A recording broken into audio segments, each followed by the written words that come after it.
Welcome to Mission Evolution Radio Show with Gwilda Wiyaka, bringing together today's leading experts to uncover ever-deepening spiritual truths and the latest scientific developments in support of the evolution of humankind. For more information on Mission Evolution Radio with Gwilda Wiyaka, visit www.missionevolution.org. And now, here's the host of Mission Evolution, Miss Gwilda Wiyaka.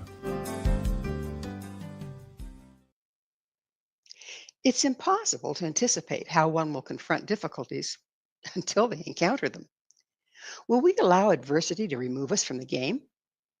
Is the choice ours whether to be a victim or a victor? Which do you choose?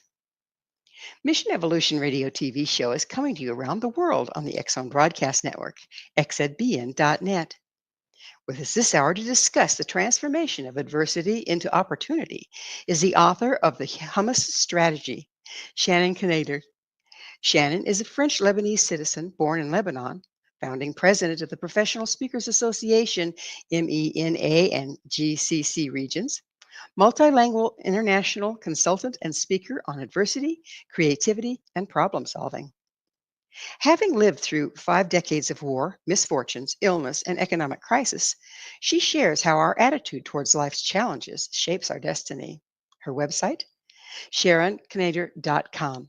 Sheryn, thanks so much for joining us on Mission Evolution. Thank you, Gwilda. Thank you very much for being part of your show. Oh, thank you. I'm really glad you are. This is such an interesting topic at this point in our lives. I understand you grew up in Lebanon during the war and are still there. How did that influence who you've become today? If I may, everything. I mean, if I am what I am today, it's thank and not because I was born in Lebanon. I could have grown in France, in Italy, in Egypt. I wouldn't be the same. I mean, I was 8 years old when the war started. And so I think this is for us a normality. And it shaped me who I am today, definitely. And you've had many careers. Would you please share a few and what led you to them? Oh my God, that is long, Gwilda. Well, shorten it a little. Okay, I started as being, my father wanted me to be an architect. He passed away when I was 18. So it led me to that, to please him. I wanted to become a veterinaire. I love animals. So from that, I started to do architecture and furniture design in Milano. I was in Paris before. So Beirut, Paris, Cyprus, Milano. And then I came back to Lebanon and I had a gallery. And then I decided to have my kids a bit late. And I joined the father of my kids and we did food business. And after the food business, I want to do something else. It was, I created an association for baby swimmers and handicapped and senior people in water. Why water? Because I love water, and nothing was in the region, actually, in the whole region. So I created the first association, and then I had to take care of my kids, and then I went into food business to help the father of my kids. That led me to, at a certain point, working into neuroscience, applied neuroscience, to understand why I was different from others. And that led me to many, many things. Tony Buzan, mind map, memories, etc. And to become today a speaker, a trainer, a coach, and a writer, and a consultant. Just a little bit there. Yeah. So what you said that you went into neuroscience to figure out why you're different. What do you mean by how you're different? I don't know for you, Gwilda, but I used to, in my family, I was born the 4th child after 3 boys. I was condemned to be a boy, but here I am, a girl. In the Middle East, in the 60s, that was difficult. And I always wondered why I was different from my brother, not because I'm a girl, but because I was tougher than the boys. I always question myself, is it DNA? My father used to speak fluently 7 languages. He was super resilient. My mother was a quiet French lady. And my 3 brothers were like molded in the same way, but I was different. And during 40 years, I didn't understand what and why I was so passionate about many things. I could cook and then I could, work wood. I was like too creative to be there and too resilient and too, I don't know. But I finally had a small article in the newspaper, and I found out that you can, be in the same family, eat the same food, have the same religion, but nevertheless be so different. And there I had my answers. And that's why I started being very passionate about understanding how the brain works and how we can shortcut our patterns of self-sabotage and who we are. Voila. Voila. So would you define adversity as we're going to be speaking of it today? You want me to define? Sorry, I didn't answer. I'm sorry. Would you define adversity as we're going to be speaking of it today? Okay, my adversity is not your adversity, is not anyone adversity. Adversity is something tougher than difficulty, tougher than setback, tougher than, adversity is in the échelle, in the scale of hardships, it's up. This is adversity. War is an adversity. Losing somebody in the family is adversity. So what I meant by being a victim to victor and from adversity to achievement is how can you switch your mindset, you shift this, oh my God, what's happening to me? I'm a victim, to, hey, wake up, I'm still alive, I can still do things. This is how I...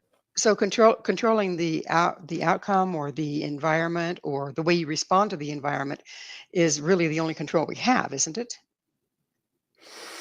You can control the environment, not really, but you can control how you think about the environment. I can give you an example. Very easy. I love to give this example. There are two men, one who wants to commit suicide and the one who wants to dream. One is living in a villa, in an island, somewhere beautiful, and the other one is in a prison. I'm going to tell you, Gwilda, which one is which? And you're going to tell me. The one who's in prison wants to commit suicide, and the guy who's living in a villa wants to dream. And I tell you, why? Why? And the thing is, it's not really true, because the guy who is having a villa might be having so much debts that he can't do it anymore, and he might think of suicide. And the guy who's in prison, maybe he's in prison for a bad reason, but the only thing he makes me live is dreaming of getting out. You see what I mean? You can be in a hush environment and nevertheless make the best of it. And sometimes you can be in a very good environment and not do the best of it. So, yeah. So, I've often wondered, some people, they just, roll with the punches, if you will. And other people, it's like they break a nail and it's the end of the world. And I think, what are you going to do when something real happens? Okay. And surprisingly enough, it's not always the ones that already have PTSD that are so reactionary, but the ones that haven't lived through it. How would you explain that?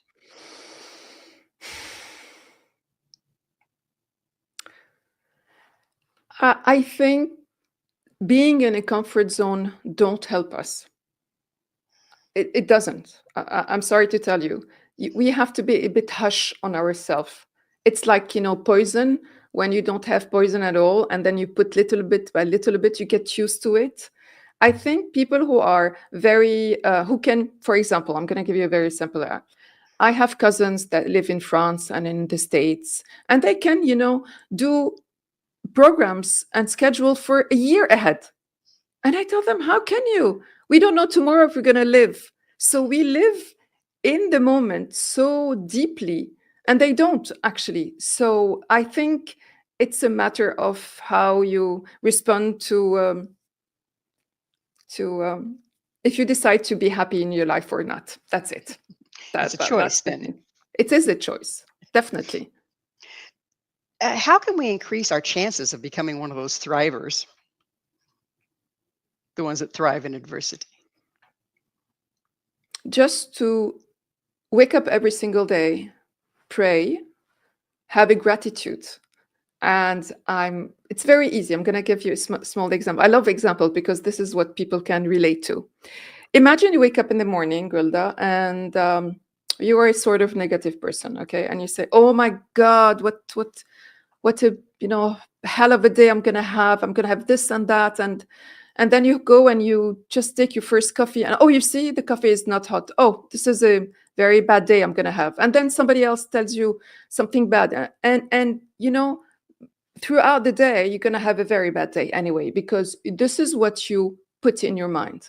Whereas you wake up in the morning, you do like this, and you say, okay, I'm alive. I'm on the Nothing right is side of the missing. grass. Yeah. But I'm okay.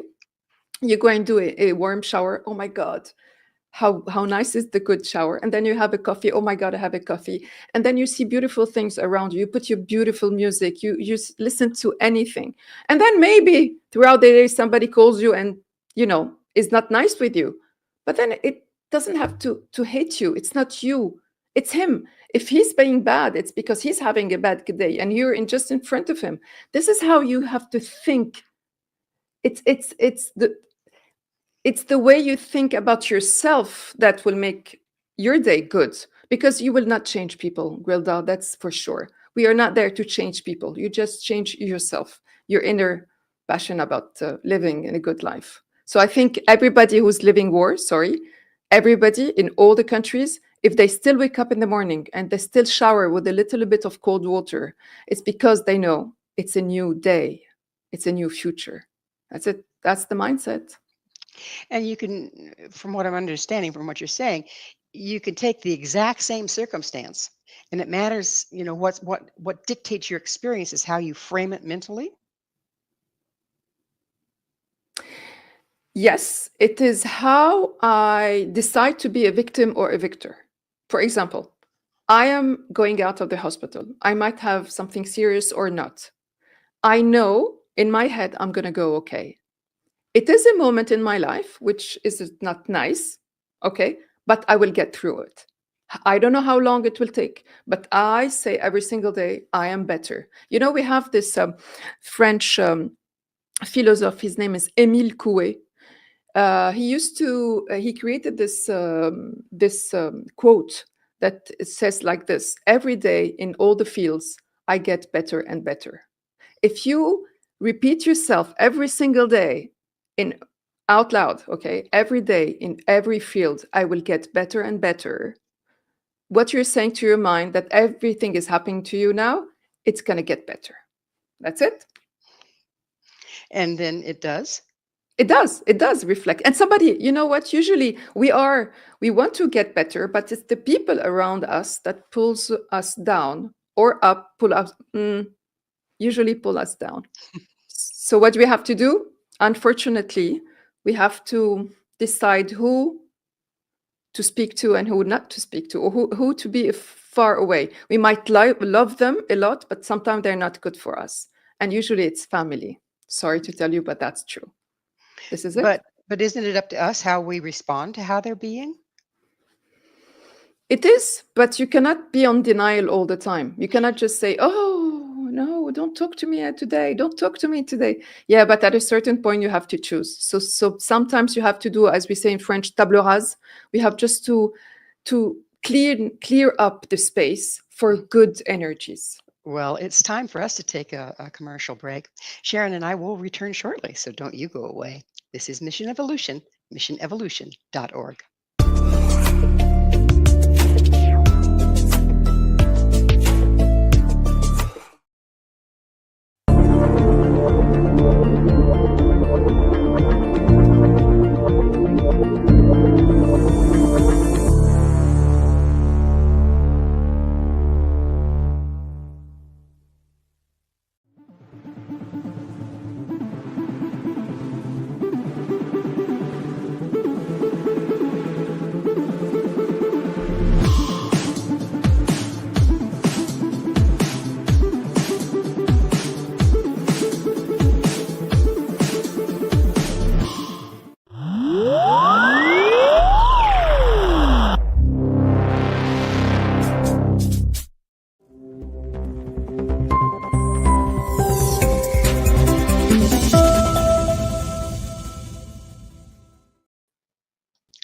Survive or thrive? What makes the difference? This is Mission Evolution, missionevolution.org. With us this hour discussing facing adversity is the author of the Hummus Strategy, Sheryn Knaïder. Sharon, um, how can we increase our chances? We've been talking about it a little bit, but how can we really increase our chances of becoming a thriver versus somebody that's just living day to day? Um, I think we can divide it in three sections. First, we have to think of ourselves first, and we have to be very, very cautious about it and being very selfish. I'm sorry to tell you. Be selfish to be able to thrive. You cannot have all the misery of the world on your shoulders. This is one. I know it's difficult, but there is a definition in French is being selfish is giving to other people their responsibility and you takes yours. This is one. Two, you have to make a choice of who you encounter, who you speak to, and who you don't. You have to do a choice. You cannot love everybody. You cannot just be there to save other people. Because what we do usually in the family or business is that we see many people, you need to connect, but at the end of the day, you come back home and you're just empty because people would take your energy. Okay. So this is two. And the third one is if you pray, if you meditate, if uh, you silence is a very, very good thing. Today, no one is in silence. Do you know that? We put music, we are always something in our heads. We just need to step back and just anchor ourselves in this earth, in this nature, and, you know, to resource ourselves. And this is not, few people do it, Gwilda. And I think we need to think of ourselves and our body and mental health. If you want to thrive in life, think first of your mental health. If we aren't taking care of ourselves, we don't really have much to offer anyway, do we? What do you mean? Sorry. So you're saying be selfish, take care of yourself first. And I was saying if we aren't taking care of ourselves first, we really don't have anything to offer anybody else because we're depleted. Is that the Is point you're making here? yeah, exact. But the thing is, you get, you know, with life, you get so busy, so overwhelmed, so stressed, and at the end of the day, burnout, worse, depression. But what I don't like about today's life, I prefer the 80s. It's because everything is connected. Everything is connected. I don't have this Apple Watch or Apple connected watch or it's things are moving so fast. You just wonder what you ate this morning. It's like, you know, years ago. So it's difficult. It's difficult to feel anchored, but you have to first think of yourself. And Voilà. then you're speaking of anchoring, and you also mentioned nature. Do those work together? I think so. For me, nature and animals are precious. And you know what is more precious is small kids. Is kids. I believe it or not, there is a child in each one of us. And if you are stressed, just try this. Go and see in a backyard, or, you know, kids playing around with simple stuff, okay, not on the iPad, with sand and toys and whatsoever, and you will just relax because it's fun and because we were kids too.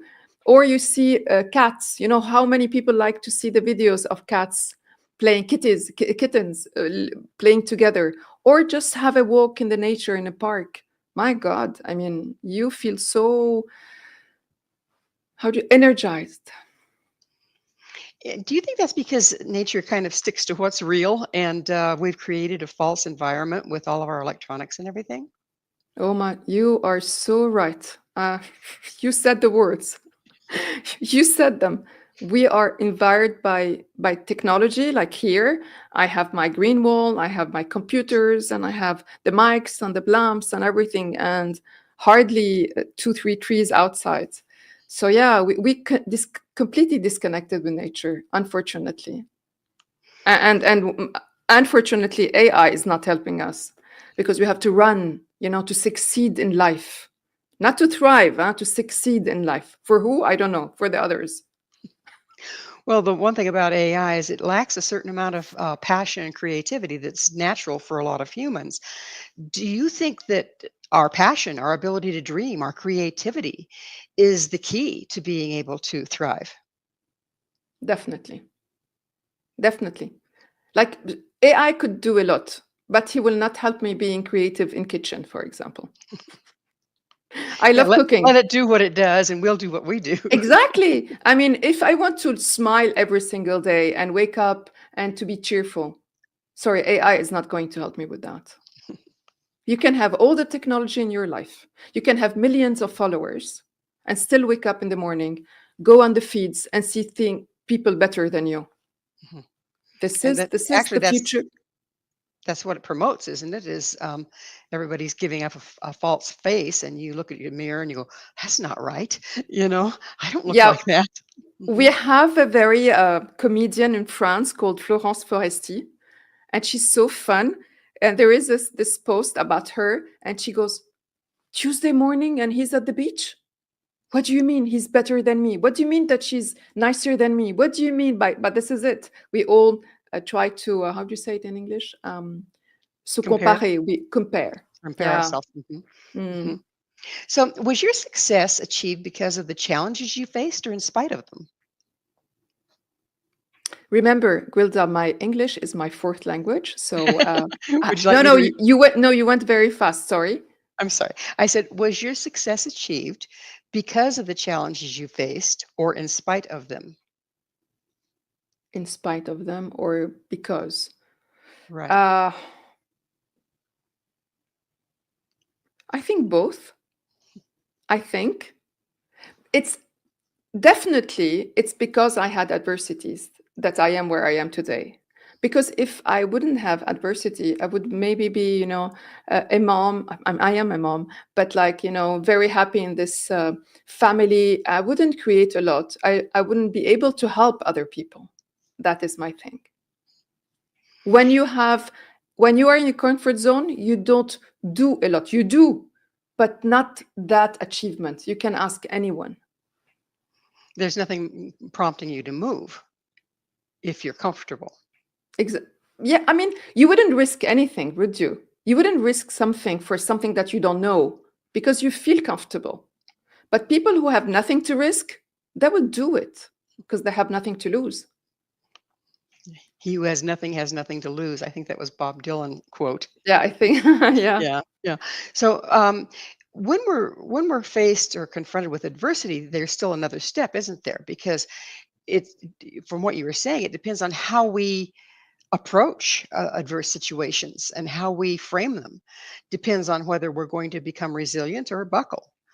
Um, so it's not just having the experience; it's how we have the experience, is it not? It is stepping back. You have a resilient, you have a problem, okay, whatsoever. Give me any example. Please give me an example. So we can. Okay, let's say, well, California people, they're in the middle of a fire and they don't know if they need to evacuate or if they can go on with life as usual. Okay. What's the worst case scenario? They evacuate. What happens? Oh, their house burns down and they have nothing left. Okay, but if they are inside, they will die inside. Yes, They exactly. don't have a choice. I mean, sorry, they cannot go against the fire, so they have to evacuate. Hmm. Okay, Hmm. they would lose material. They would lose everything. Okay, did they lose the whole family? Did they lose the whole country? Did they lose everything? The family they have? Did people? Everybody died. We are not in Gaza, and we are not in these situations. So you see, it depends how you see it. It's an attitude. You say, okay, God gave me health. I still have it. My kids are okay. Thank God. I'm healthy. I'm okay. I can rebuild. This is how you have to think about it. It's, you know, if you have to take a decision or to solve a problem, it's only there is one thing which is important in life: attitude. It's your attitude that would define your reality. Why? Because attitude is an emotion. That's it. I mean, I have no choice. There is a fire. What do? I stay outside? No, I escape. I take my kids and I run. It's not a fight or flight response. It's a survival mode. So voila. I mean, So eh, we, when we're put in situations when we have to make choices, um, is there a particular personality type or type of person that will rally and do okay, and another personality type will just panic and buckle and be part of the problem rather than part of the solution? Or is there a technique that you can use to become part of the solution rather than part of the problem? That's all about my book and all about my trainings. I try to not teach people. I'm not there to teach anyone, just to show them how can an attitude be thriving, or at the opposite, be your not end. But let me give you an example. I'm walking down the street, just walking. I'm not on my phone, and somebody walks, opposite, and just hit my arm. I'm like, what would a normal person do? He would say, "Can't you see in front of you? I mean, are you dumb or And that will escalate, and that will be, the horrible day. And then you go back home or to the office and say, there is a moron there, blah, blah, blah, blah, blah. You know what I do? If somebody hits me, and he is the fautif, how do you say, the colpevole, I'm speaking Italian. He is the Perpetrator. no, I mean, yeah. I mean, it's not me, it's not my fault, it's his fault. Right. I would go to him. I would go to him and tell him, and to his arm, and tell him, "Are you okay?" But I'm not being a hypocrite. I'm like, "Are you okay?" And he would look at me and I said, "A few days ago, I had dizziness, and I was walking down the street like you, and I hit someone." And what can he say? He would say, "No, don't worry, it was me. I was thinking, and oh, okay, bye, bye, bye, bye." You see, so easy not to escalate. Well, we're in times when, like you say, it's moving so fast, it's hard to make those choices. And then we're all also conditioned into a default, which is the aggressive one. That's the way our parents may have managed it. That's the way society seems to manage it. How can we take the time, or cue ourselves in that we do need to make a different choice? I think it's everyday exercise, Gwilda. Everyday exercise. For example, me, I never see the news. People tell me, "Oh, you are in a denial mode." I said, "No, I'm not in a denial mode. Can I change something? Am I a journalist? No. Why you want me to listen to the news in the evening and have bad news, because it's never good news. In the morning, you never go on social media. Even neuroscientists themselves, they never go and touch their phones, or to the phone, okay, to see who called if there is an urgency, but they will not go to social media for about 2 hours. Never go to your mails in the morning. You can say to the people, not before 9 or 10 p.m.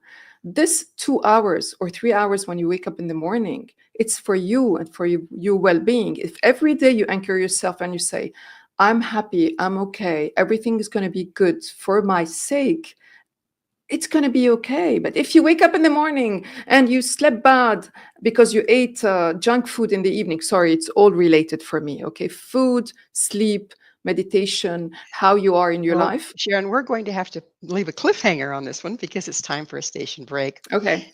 Sheryn and I will be right back to continue our discussion. So you stay right there.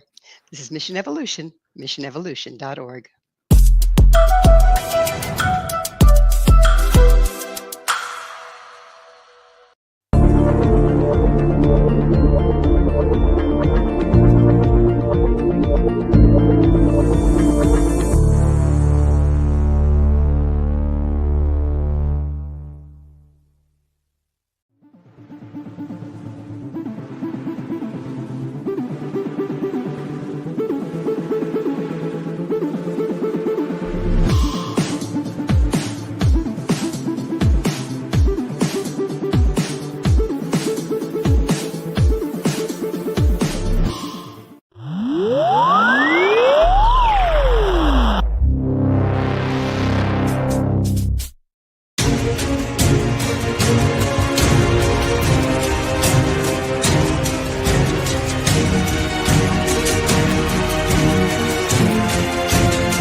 Does everyone have a breaking point?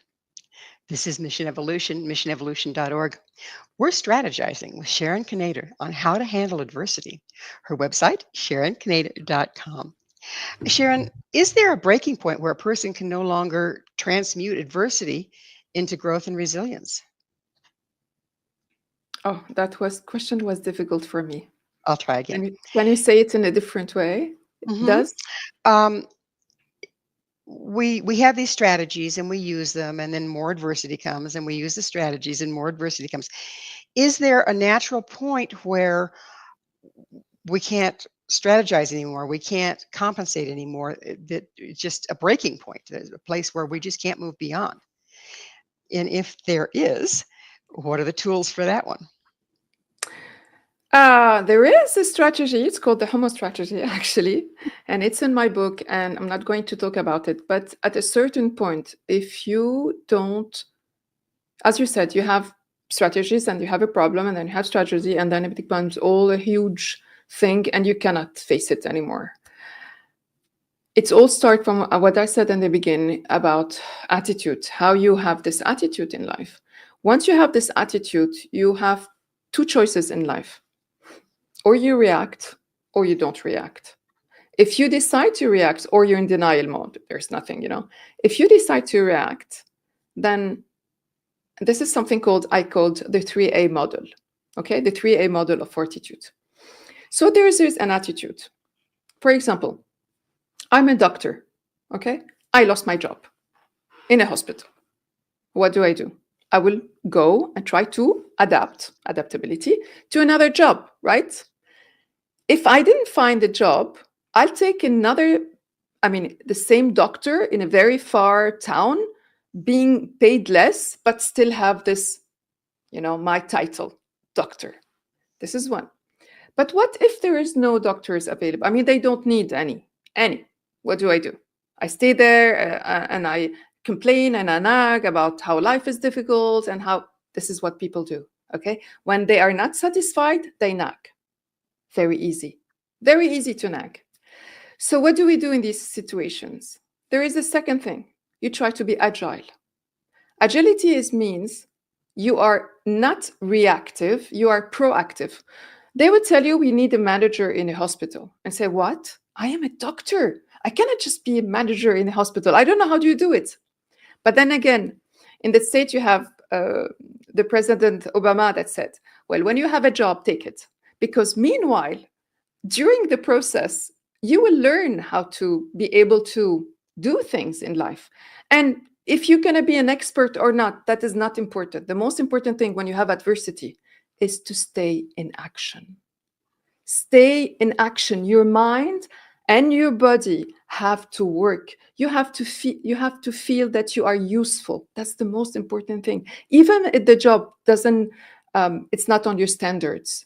Try to be always in action. Try to see people, go out, create a community.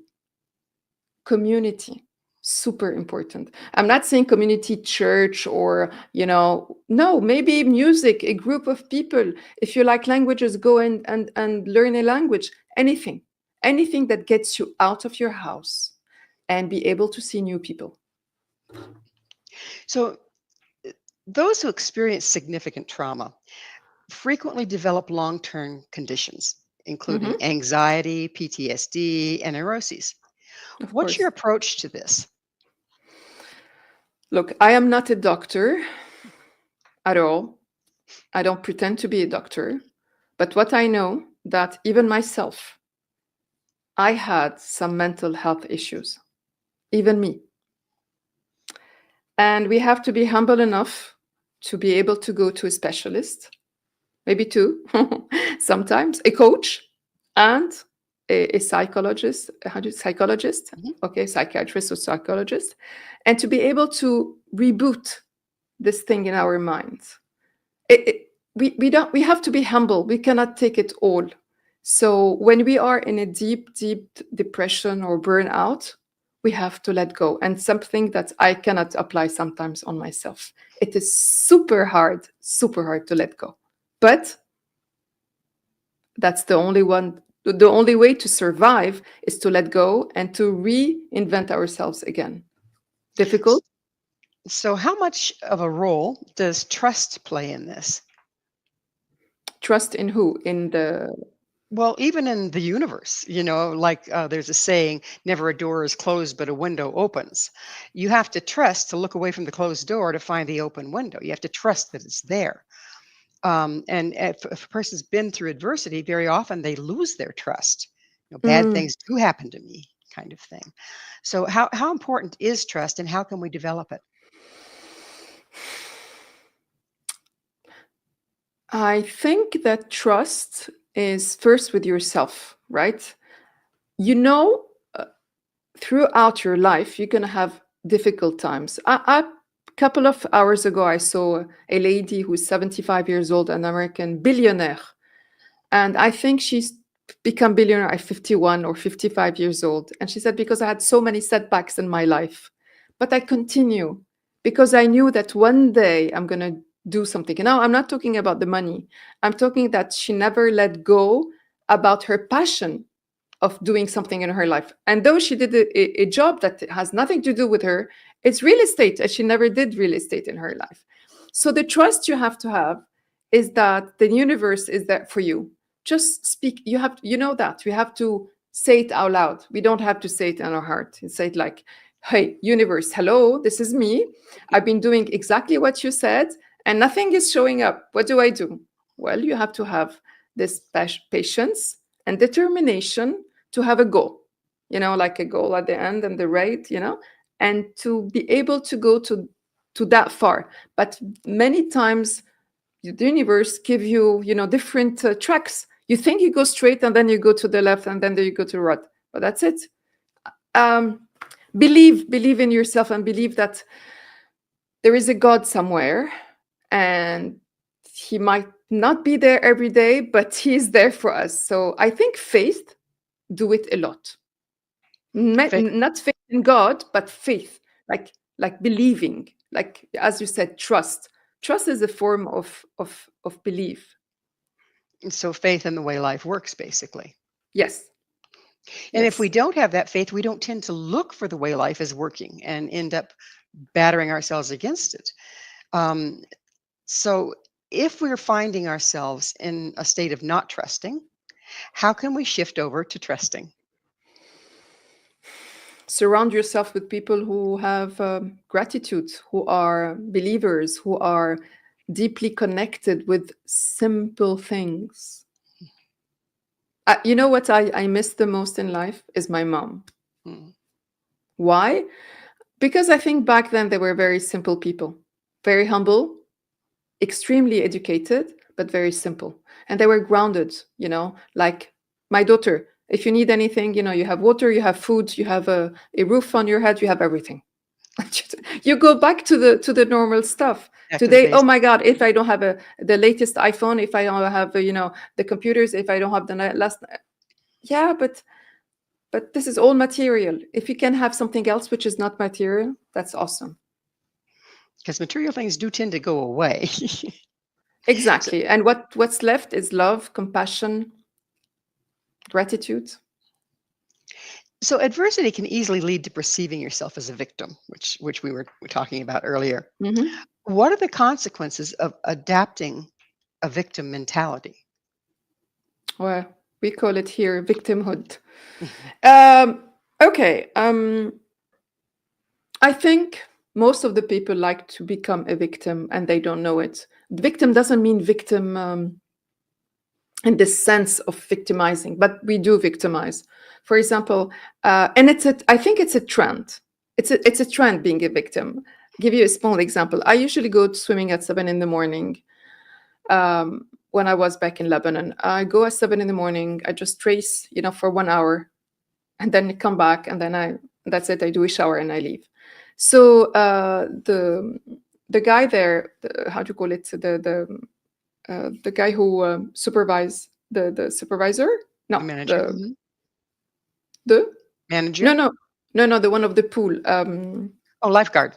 Lifeguard, but he's even a trainer. So he says to me, Sheryn, you've been coming here 20 years.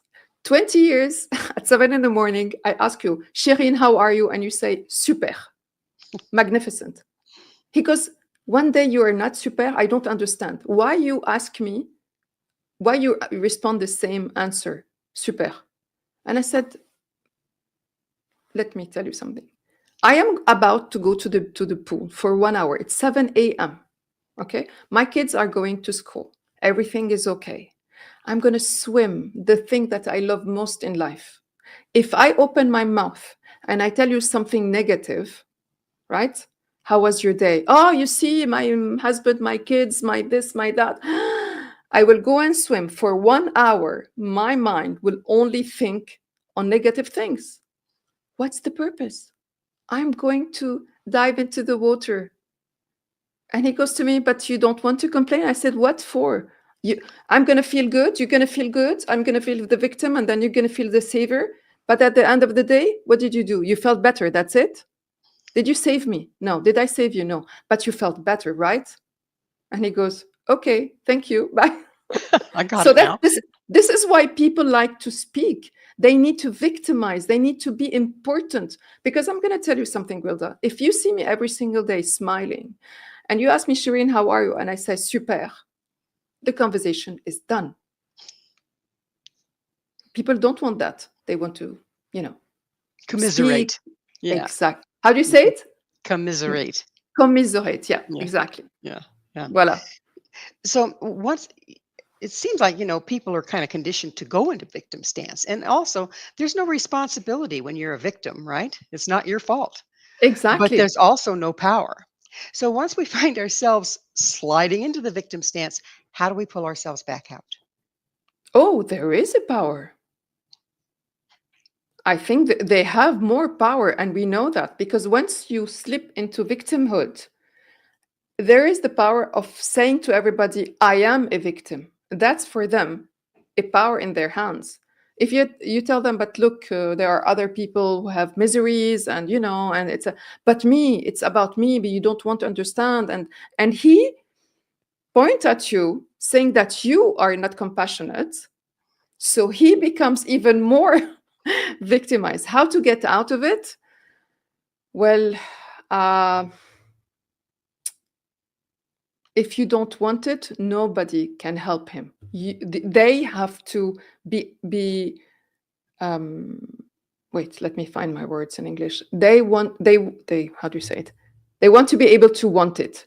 You cannot push anyone to get out of their victimhood. You can't. That's impossible. With all the love you can have to somebody, if he would do the victim, nothing to do.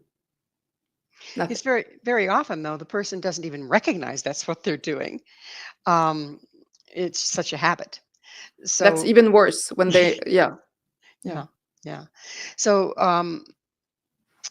if you're in the habit of being victim, you have to start to kind of watch for when you're doing it, don't you? I don't think it works that way. I don't think it works that way. Even if you take a camera and you just roll it and you show them how they react, they would not. What helped me a lot long time ago, it's reading, not comparing, reading I'm, like, I'm sorry, we're going to have to leave another oh, cliffhanger.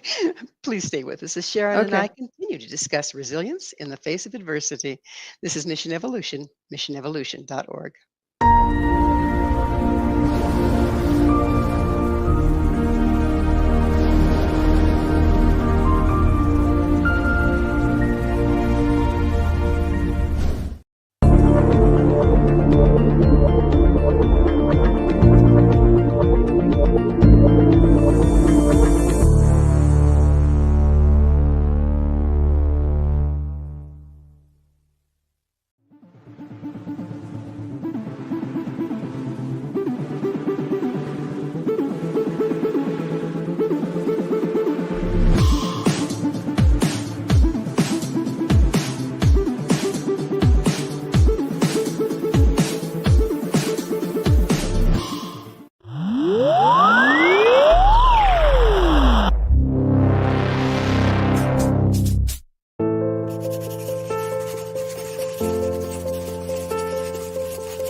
What does hummus have to do with resilience?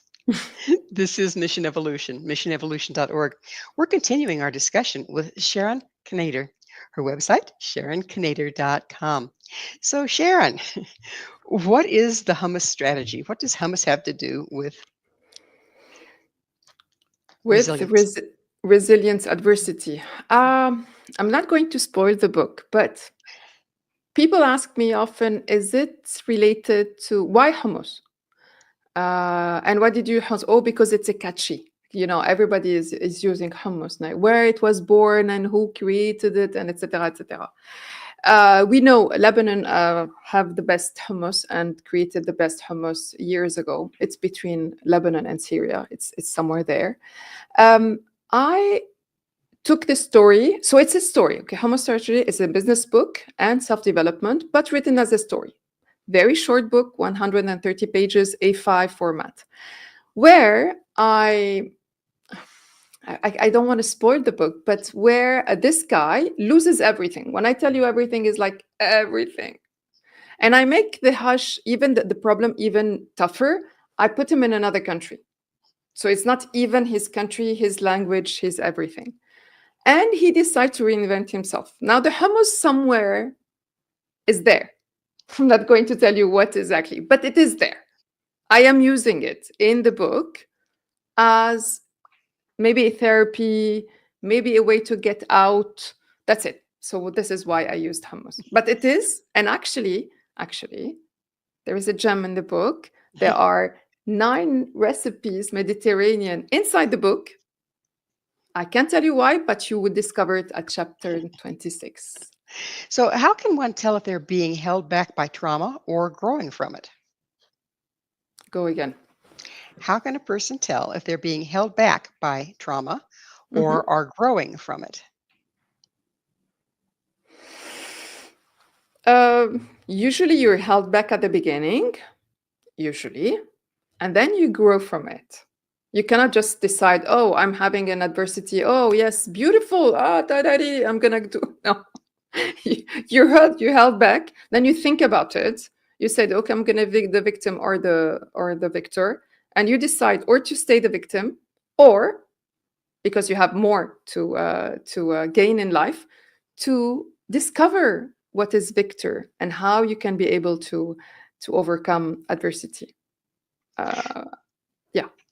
So, very often we can have a goal. And like you spoke before, it's very important to have a goal, to always be motivated to be moving forward. Yes. But what happens when we keep running up against a brick wall and we need to question, is this actually the appropriate goal for me? Is this really what I want? How can you tell when it's time to throw in the towel and look for another goal or stick with it? Okay. When people are, like you're saying, they have a brick wall and and it's not going anywhere. And I tell them, look, step back. One step back. Very back. Okay. Look at the wall. Can you go aside? Can you dig down? Can you jump over? I mean, look at the big picture, because usually when we are inside the problem, we never see. That's why sometimes people who are seeing the problem with you are better advisor than ourselves. This is one. Second, nothing tells you not to have in parallel 2 or 3 other things that you're working on it. Why not? It's not all your eggs in one basket. Sorry. This is what war taught us. We don't have a plan A. Never we have plan A. It will never work. We have plan B, C, D, E, F, G. Why? Because this is life. If that doesn't work, I'm going to do this, I'm going to do that, I'm going to do that. And one of the things, it's like going to, go to the fishing. When you go fishing, you never have one canne à pêche. How do you say canne à pêche? Bait, one rod. Yeah, one rod. Mm-hmm. How many you have? They all have 4 or 5. Why? You have more 4 or 5 possibility that things will work out than one. So I don't know if I answered your question, but I had Many times I had the first book, I was waiting for the book to come, and then I decided to create a video called SHERYN.tv. I started becoming a host, traveling with my, and I did many things at the same time. Something went, something opened. And if my initial project did not come out as I wanted, it means I had to let go. So you're looking at a combination of stick to it and know when to let go. I mean, yes, because you cannot just let go and say, oh my God, I had, you cannot put all the eggs in the same basket. You need to do different things. This is what I say to people. As I told you at the beginning, we need to stay in action. You cannot be just there waiting. You can't. The mind goes, you go crazy. You can't. You need to stay in action, and you need to stay curious in life and creative. How do you do that? You do different things, and then you see what goes and what doesn't go. Sometimes you need to step back and wait, but waiting doesn't mean doing nothing. Do something else. Voilà. So you mentioned, and we're talking about it, I'm sure, creative problem solving. What do you mean by that? Okay. A company comes to me and says, I have a problem. Or, okay, you have to. Or you have a problem. It's or internal or external. There is nothing else. Or you don't have a problem and you are not using all your potential. And this is seeing opportunities where they see nothing. So when you're creative, usually it's cost effective. What I like to do is I like to create solution for people or companies without paying a lot of money. That is the thing.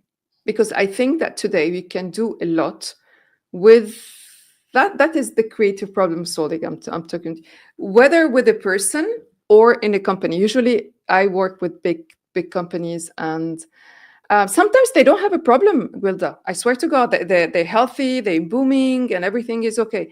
And I tell them, but this small thing that why don't you do this? Will not cost you anything. And they try it. It's just seeing, as if I have different glasses and I can see things, opportunities where people see only or problems or don't see it at all. So you you're a comedian on top of everything else you do. You're a stand-up comedian. What role has humor played in your life and your resilience? Oh my God, that is the best question of the I love it. I love to laugh. My father was a very funny guy. From the age, I don't know, 5, he used to tell me jokes. And he used to tell me, Sheryn, you want to be an alpha or a beta? I didn't understand anything back then. I said, but Dad, what do you mean? He said, you want people to follow you, or you want to follow people? I said, no, I want people to follow me. He said, you have to be able to say good jokes. Once you are having good jokes, then, and that's true. And humor for me is the most important thing. I mean, I cannot work with somebody who is serious. I can't. I just can't. It like repulses me.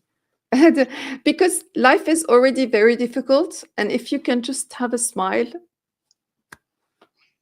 makes my day. Humor has been proven to actually be healthy. There was a gentleman, actually I knew him, Patch Adams, a medical doctor, and he did all sorts of studies and presentations on how humor helps health. So now it's the time in the show when I get to ask you, what's your mission? My mission in life? Mm-hmm.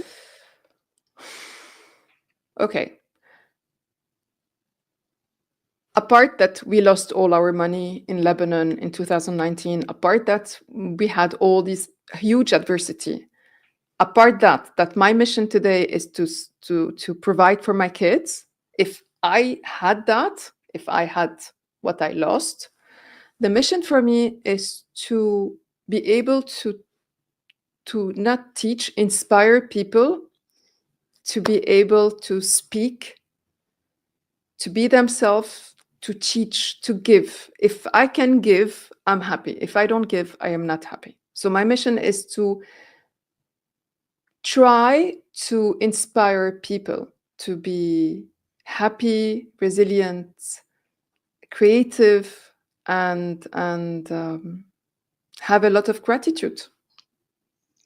How do you think the world would be different if more people were able to do just exactly that? Be happy despite what's going on, have faith, have gratitude, and be resilient. How do you think the world would change if more of us were like that? It's a utopic question. Of course, the world would be a better place, but who wants peace and who wants not to cut the forest and who wants to? I don't know what's ahead, Gwilda, but I don't really like it. That's why I'm very nostalgic into my 80s because I was in the 80s and yeah, of course. What if kids? There is a very nice book called Les Coloriers, The Colored, by a French author. He invented a story where a boat in the middle of the ocean uh, drowned. I mean, the boat sank, and only the kids survived. And they went to an island, and they lived 20 years in this island. So these kids became adults, but then he saw them, and when a kid grew up without adults, they still kids. So what if, my question is the opposite of you, not the opposite, but it goes in the same way. What if we came back to be kids again? That Funny, innocence. Mhm. very light, not serious. And in the morning, Tony Buzan, my mentor of Mind Map, used to tell me we are all geniuses when we were kids. We used to be poets. We used to be, we used to do so many things. And all of a sudden, we became these adults, very serious. And I always say it's not because I have a serious job that I'm serious. If becoming an adult, we're given these models. Is it the model that's very serious? Is it the model that we're given that's kind of trapping us in its own adversity? Really, this model, we're a victim of it. Yes, Is of it? course, we are a victim of this model. Who told you that? Who gave us the permission as an adult to act as a child? Actually, that is TED Talk I want to do. Who gave us the permission? You don't have the permission. You are an adult. You have to give the example for your kids and the future of being an adult. For me, adult doesn't mean anything. We are so unhappy. Remember last time when you were happy? We were kids. And we had, not kids, but like we didn't had any, how do you say it, any uh, uh, wait, let me think in French and then translate, responsibilities. And we were like, everything was easy. And then all of a sudden we have a job and we have to pay our bills and we have to be serious and There we we go. Well, Sheryn, unfortunately we're out of time. We could go on and on. You have so much to offer, and thank you so much for coming on the show. Merci, Gwilda. And you know what, everybody? If you need anything, I'll be happy to help you. So, voilà. Voila. To Merci find out beaucoup. to find out more about Sheryn, where you can find her book and all she has to offer, visit her website, SHERYNKNAIDER.com. This has been Mission Evolution with Gwilda Wiyaka. For more information or to enjoy past archived episodes, visit missionevolution.org. But please be sure to join us right here next time. This mission will continue to bring you information, resources, and support to an evolving world.